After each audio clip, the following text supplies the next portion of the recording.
Vamos até os Estados Unidos mais uma vez, porque de acordo com o secretário de Defesa dos Estados Unidos, o Exército realizou outro ataque contra uma embarcação no Caribe, matando 3 pessoas. Eliseu Caetano está de volta e atualiza pra gente essa tensão por lá, né, Eliseu?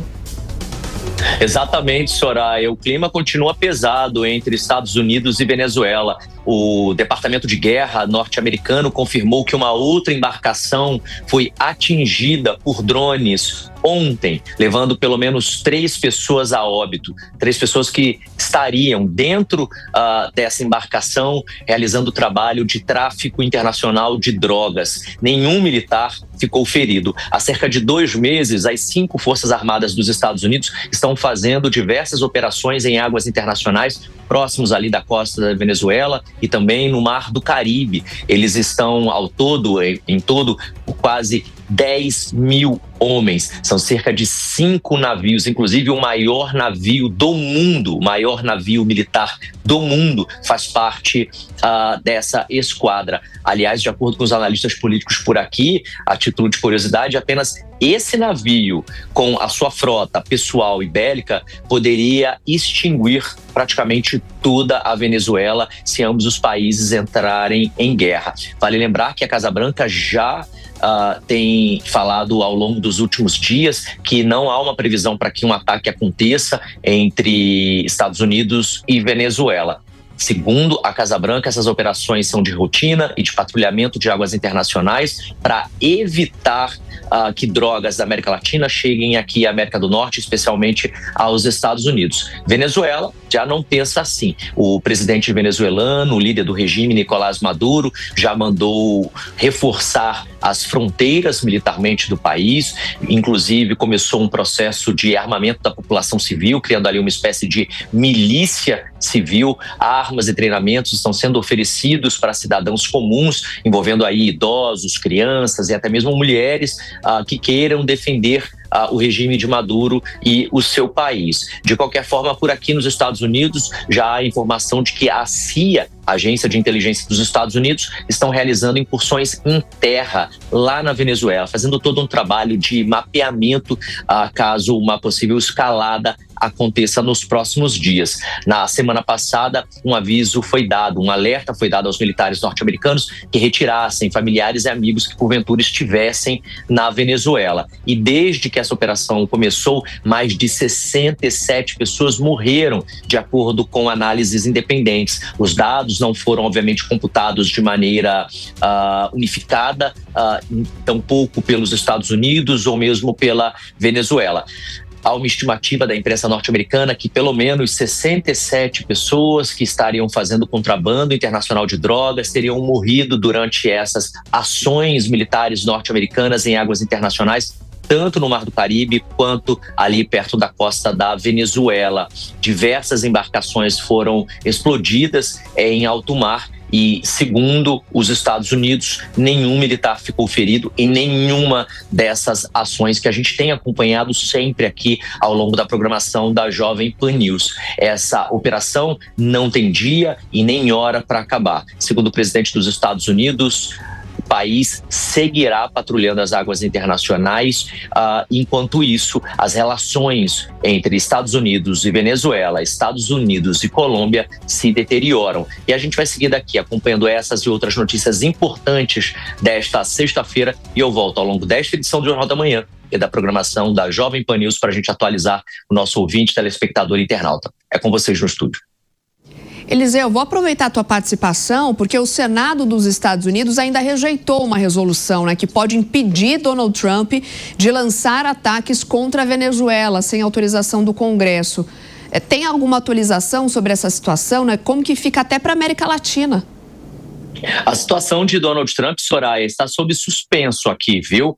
Tudo porque acontece hoje o 3º dia de votação lá na Suprema Corte dos Estados Unidos com relação ao tarifaço, um tema muito importante, muito sensível, que pode ou fazer com que Donald Trump avance em sua política de America First ou retroceda e perca espaço, né? E seja um revés aí durante essa segunda temporada dele à frente da Casa Branca. Agora, também está acontecendo uma votação com relação a essa questão, né, de impedir que Donald Trump ataque outros países militarmente, porque a lei dos Estados Unidos afirma que somente com a autorização do Congresso uma guerra pode ser desencadeada com a participação dos Estados Unidos. Tradicionalmente é esse o sistema do país, somente o Congresso tem o poder de declarar guerra ou autorizar o uso das Forças Armadas, conforme a Constituição diz. A execução, portanto, dessas operações militares fora de zonas de guerra declaradas está suscitando uma série de debates entre os poderes aqui do país.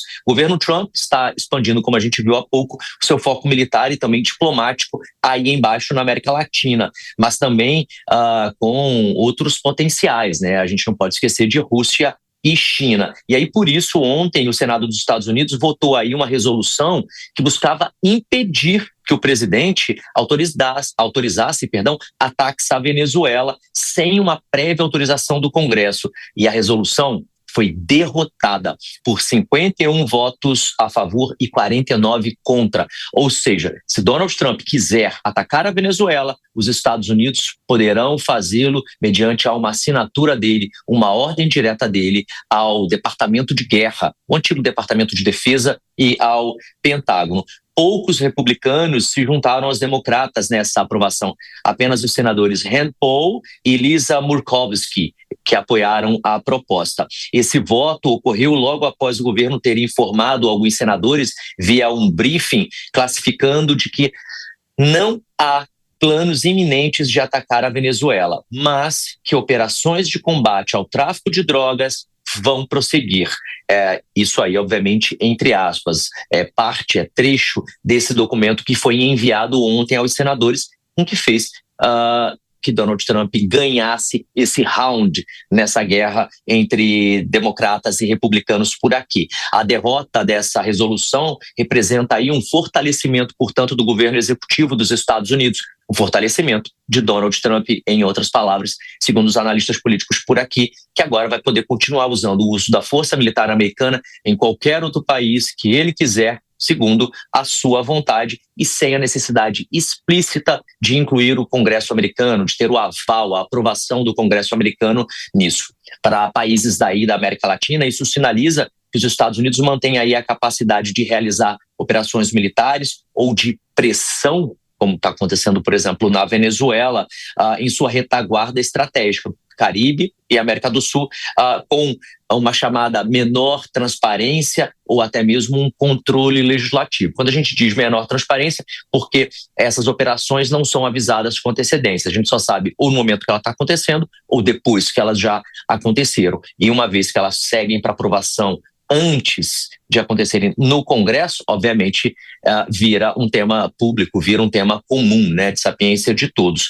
E também reacendeu aqui nos Estados Unidos o debate interno sobre os limites constitucionais do Poder Executivo, do presidente do país, de conduzir ações militares em zonas que não sejam consideradas zonas de guerra, pelo menos oficialmente. Daí, em termos de política externa regional, isso acaba gerando ali uma cautela maior por parte, especialmente, de governos dos países latino-americanos quanto às suas alianças, postura de defesa de soberania e também a necessidade de fortalecer mecanismos de diplomacia regional ou até mesmo multilateral para contrabalancear tal tendência. Algo que, inclusive, a gente já está vendo acontecendo aí no Brasil, quando, por exemplo, o nosso governo defende a Colômbia ou defende a Venezuela, numa tentativa de mostrar estamos unidos, somos um bloco frente aos Estados Unidos, porque uma operação militar americana na Colômbia ou na Venezuela, obviamente, resvalaria de alguma maneira no Brasil e em países vizinhos também. Então, há uma preocupação regional, há uma necessidade de reestruturação, de reorganização regional e, claro, há também o desejo dos Estados Unidos de reformatar a comunidade global, né? Por aqui nos Estados Unidos, Soraya e Nonato, analistas políticos, já dizem que o mundo não voltará, jamais voltará a ser o mesmo depois da passagem de Donald Trump pela Casa Branca por essa segunda vez. Ele conseguiu alterar tantas coisas, tantas leis, tantos relacionamentos, que muito dificilmente o mundo voltará a ser o que era. E claro, a gente vai seguir acompanhando o mundo em tempo real, aqui na programação da Jovem Pan. É com vocês no estúdio. Vamos ouvir então o que pensam os nossos analistas sobre esse tema. Eliseu, obrigada pelas suas informações. Deixa eu ouvir o Acácio Miranda primeiro sobre esse tema também. Bom, o Eliseu trouxe, a opinião de alguns analistas internacionais, dizendo que essa decisão do Senado norte-americano mostra a força de Donald Trump e da própria política dos Estados Unidos ali na região. Tudo isso em meio aos ataques ao Caribe. Você concorda, Acácio? Sem dúvida alguma, Soraya. Há nesse momento uma discussão política nos Estados Unidos, mas Donald Trump e os republicanos vêm fazendo prevalecer o seu entendimento, por mais que não seja algo simples ou unânime, mas no que diz respeito às relações internacionais, especialmente na América Latina e na América do Sul, Donald Trump impõe a sua vontade e vai quebrando paradigmas que nós tínhamos até aqui. A título de curiosidade, faleceu essa semana o ex-vice-presidente norte-americano Dick Cheney, e dizem que ele é um dos grandes responsáveis pela criação do termo guerra ao terror, que aconteceu nos Estados Unidos no início dos anos 2000, que foi um paradigma, a quebra de um paradigma em termos de relações internacionais. Com um pouco mais de ponderação e com um pouco menos de sangue, Donald Trump vai pondo em prática uma segunda geração dessa quebra de paradigma. Repito, não sem conflitos internos com os congressistas norte-americanos, não sem resistência dos países do lado de fora, mas é fato que ele vem impondo a sua vontade e isso muda um pouco a forma como nós encaramos o poder. Agora, há uma problemática, especialmente em termos de Venezuela, para o Brasil. Já dissemos, a Venezuela é nossa vizinha, então por si só já é um ponto de atenção. E, em segundo lugar, o Brasil é um parceiro histórico da Venezuela. Então isso, de forma ou de outra, pode reverberar eventuais problemas em termos de relações entre Brasil e Estados Unidos. É um ponto de atenção que nós precisamos levar em conta sempre. Deise Ciocari, também nesse assunto, é meio que uma carta branca para o Donald Trump fazer aquilo que ele pretende, aquilo que ele bem entender lá no seu governo, pelo menos por enquanto, não? Exatamente, Nonato. E as consequências, elas são múltiplas, né? Porque, num primeiro ponto, existe essa possibilidade de um ataque, ou como você falou, uma carta branca em relação à Venezuela, que é uma aliada de outros países como China, Rússia, Irã, e isso pode acarretar também uma retaliação desses países. Então, não é só a Venezuela que vai explorar esse momento como o ataque dos Estados Unidos, vai explorar mediaticamente também a questão do imperialismo americano querendo se impor na Venezuela, mas tem os outros países que também podem responder. Aqui do lado do Brasil, é como o Acácio falou, né? A gente tem essa relação com a Venezuela, obviamente o presidente Lula tem uma relação ideológica, mas a gente tem uma relação de território também. E aí a grande pergunta que fica é como que o Brasil vai reagir a isso de forma diplomática, como nós mencionamos aqui, por causa desse mundo multipolar que mudou, mas é uma oportunidade também, Nonato, para o Mercosul reagir, se manifestar, se posicionar e buscar esse protagonismo nesse eixo sul global que ele tanto espera, né? Então, se o presidente Lula conseguir, porventura, deixar essa ideologia alinhada à Venezuela de lado, pode ser uma oportunidade para um possível protagonismo do Mercosul.